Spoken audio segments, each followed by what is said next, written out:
Ben ritrovati con l'informazione flash di New Sicilia. Arresti domiciliari per 3 indagati ritenuti responsabili del reato di sottrazione all'accertamento o al pagamento dell'accisa su prodotti energetici. I finanzieri del nucleo PEF di Catania hanno riscontrato che 2 degli indagati, a vario titolo amministratori e legali rappresentanti della società di autotrasporto GISA con sede operativa nella zona industriale, con l'ausilio di un ex dipendente avrebbero sfruttato i trasporti di prodotti energetici eseguiti per conto di ignari committenti per prelevare di volta in volta dalle autobotti migliaia di litri di carburante, sostituendoli con analoghi quantitativi di oli esausti di scarsa qualità.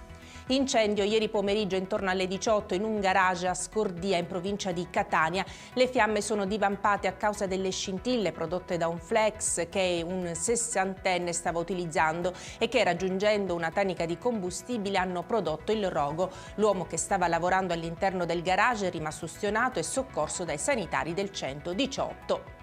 La riserva di Cava Grande presto potrà tornare completamente fruibile. Tutti i percorsi interni chiusi da 9 anni saranno infatti messi in sicurezza e potranno restituire integralmente ai visitatori questa perla naturalistica del Siracusano.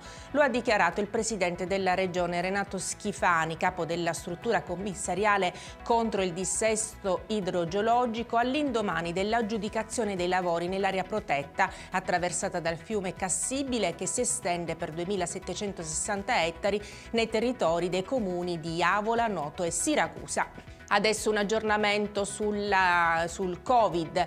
In Sicilia le infezioni sono diminuite nettamente in linea con la tendenza nazionale. Nella settimana dal 27 febbraio al 5 marzo sono stati registrati 1.200 nuovi casi positivi attraverso test antigenici o molecolari, il 13,61% in meno rispetto alla settimana precedente, con un'incidenza media di 25 casi per 100.000 abitanti. Soltanto le province di Agrigento, Trapani e Palermo hanno registrato tassi più elevati di casi. E con questa notizia per adesso è tutto, grazie per averci seguito e arrivederci.